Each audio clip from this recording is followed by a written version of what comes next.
오늘의 말씀은 고린도전서 13장 13절입니다. 그런즉 믿음, 소망, 사랑 이 세 가지는 항상 있을 것인데 그 중에 제일은 사랑이라. 기독교 신앙의 핵심이 무엇인지 묻는다면 가장 많이 또 가장 쉽게 들을 수 있는 답은 아마도 사랑일 것입니다.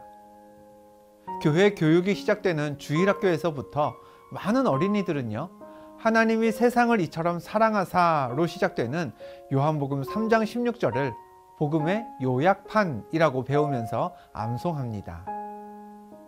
또 요한일서 4장 8절 하나님은 사랑이라 라는 간단하면서도 심오한 구절도 우리에게 굉장히 익숙하죠. 더불어 성경은 여러 곳에서 하나님 사랑과 이웃 사랑이 율법 전체를 요약한다라고 가르칩니다. 바울은 갈라디아서에서 가장 중요한 것은 사랑으로 역사하는 믿음이라고 말했습니다. 골로새 교회에 쓴 편지 골로새서에서는 긍휼과 자비와 겸손, 온유, 오래 참음, 용납, 용서의 옷을 입으라고 바울이 권하면서 그 모든 것 위에 온전하게 묶는 띠인 사랑의 옷을 입으라고 권면했죠. 결정적으로 사랑과 관련해서 가장 많이 알려진 오늘 본문, 소위 사랑의 장이라 불리는 고린도전서 13장에서 바울은 믿음, 소망, 사랑 이 세 가지가 항상 있겠지만 그 중에 제일은 사랑이라고 결론을 내렸습니다. 이렇듯 여러 말씀에서 사랑이 반복적으로 강조되는 것을 보면요, 사랑이 단순히 인간의 감정이나 여러 미덕들 중에 하나로 여겼던 기존의 우리 생각을 바꾸게 됩니다. 사랑은 하나님의 성품을 가장 잘 표현하는 단어입니다. 그 하나님의 성품은 예수 그리스도를 통해 세상에 드러났고요, 성령으로 우리 마음에도 심겨졌습니다. 그런데 우리 안에 심겨진 하나님의 성품, 사랑이 요즘 시대에 정말 하나님의 성품으로 여겨지고 있을까요? 우리의 일상에서 경제 행위는 굉장히 큰 부분을 차지합니다. 상품과 서비스를 사고 파는 일이 없이는 우리는 하루도 살 수가 없습니다. 그래서일까요? 사람들은 사랑이라는 그 하나님의 성품을 드러내기보다 자기 이익을 챙기는 데에 더 열심히 살아갑니다. 모든 사물과 서비스에 값을 매기는 일에 워낙에 익숙하다 보니 사랑을 할 때도요, 일종의 계약관계 안에서 경험을 할 때가 많습니다. 내가 이걸 베풀었으니 넌 저걸 내놔야 해 라는 식으로 사랑을 만들어가죠. 예수 믿고 구원받아 하나님의 자녀된 우리는 아버지 대신 하나님의 성품을 물려받아야 합니다. 자녀가 아버지를 닮지 않고 아버지와 단절되어 있다면 저 아버지의 아들이 정말 맞아? 하는 의심을 사게 되듯이 아버지의 성품인 사랑을 우리가 제대로 물려받지 않으면요, 세상 그 누구도 우리를 하나님의 자녀로 인정하지 않을 것입니다. 우리를 값없이 사랑하신 하나님의 성품을 닮기 위해 먼저 우리는 다른 사람을 주목하는 습관을 가져야 합니다. 지금 우리는 자유를 누리면서 자유인으로 일상을 살아가죠. 근데 때로 이 자유라는 것이 서로에게 무관심할 수 있는 자유, 내가 상대에게 해를 입히지 않는다면 상대도 나를 방해할 수 없는 자유, 그 정도로만 여겨집니다. 그러나 바울은 갈라디아 교회 성도들에게 이렇게 말했습니다. 형제들아, 너희가 자유를 위하여 부르심을 입었으나 그러나 그 자유로 육체의 기회를 삼지 말고 오직 사랑으로 서로 종노릇 하라.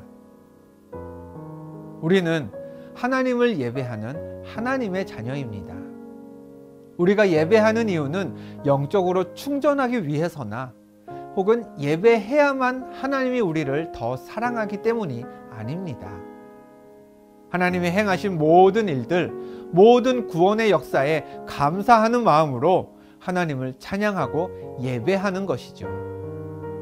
즉, 예배하는 우리의 관심은 우리가 받을 복이나 우리가 받을 사랑에 있지 않습니다. 찬양받기에 합당하신 하나님을 주목하고 하나님이 행하신 일들을 바라보는 게 예배자의 올바른 태도겠죠. 같은 행동 방식이 우리의 일상에도 적용되어야 합니다. 아무리 세상에 계약 관계가 만연하다 해도요, 하나님을 예배하는 마음으로 하나님이 창조하신 내 이웃 한 사람 한 사람을 바라볼 수 있어야 하는 것이죠. 갈라디아서 말씀처럼 사람을 만나고 이웃을 상대하는 일을 무엇인가를 얻기 위한 육체의 기회로 삼는 게 아니라 종 노릇하기 위해, 내가 먼저 감사를 표현하기 위해 다른 사람을 주목할 수 있어야 하는 것입니다. 또 하나, 우리를 값없이 사랑하신 하나님의 성품을 담기 위해 우리는 은혜라는 선물을 기억해야 합니다. 여러 토속신앙, 민속신앙에서는요, 신을 섬기는 이유들이 단순합니다. 때에 따라 비를 얻기 위해 혹은 다른 보상 무엇인가를 얻기 위해 신을 숭배했죠. 그게 아니면 신의 노여움을 달래기 위해 제물을 바쳐 섬겼습니다. 그러나 우리가 하나님께 찬양과 감사를 드리는 건 하나님께 반드시 찬양과 감사가 필요하기 때문이 아닙니다. 하나님은 이미 우리에게 큰 은혜를 베푸셨습니다. 우리와 거래를 맺으신 게 아니라 우리에게 선물을 주신 분이 하나님이십니다. 예배는 이에 대한 우리의 자발적인 표현입니다. 마찬가지입니다. 사랑은요, 거래 관계에서 비롯되지 않습니다. 은혜에서부터 시작됩니다. 우리가 하나님께 값없는 은혜로 구원받았듯이 먼저는 다른 사람을 주목하게 되고, 그래서 내가 채워줄 수 있는 부분이 보이면 채워주고 베푸는 게 우리를 사랑하신 하나님의 성품을 닮아가는 길이죠. 오늘은 이렇게 기도하겠습니다. 하나님, 세상 많은 감정과 성품 중에 제일은 사랑이라 했습니다. 그 사랑 내 안에 품고 그 사랑으로 베풀기 원합니다. 오늘을 살며 다른 이들의 삶에도 주목하게 하시고 내가 채울 부분이 있다면 돕고 베풀며 채우면서 우리를 사랑하신 하나님 성품을 닮아가게 하옵소서. 예수 그리스도를 믿는 믿음을 가진 우리들이지만, 그 믿음으로 천국을 향한 소망도 가진 우리들이지만, 그 중에 제일이라 라고 기록된 사랑까지도 넉넉히 소유하고 또 넉넉히 그 사랑을 베풀며 하나님의 성품을 닮은 삶의 주인공 되시기를 주님의 이름으로 축원합니다. 기도하겠습니다. 하나님, 아들 예수 그리스도를 세상에 보내어 십자가를 지기까지 우리를 사랑하신 하나님의 사랑을 기억합니다. 그 사랑 기억하는 데에서 그치지 않고 다른 사람의 삶을 주목하고 은혜도 베풀며 하나님께 입은 사랑 세상에서 베풀며 사는 우리들 되게 하옵소서. 예수 그리스도의 이름으로 기도하옵나이다. 아멘.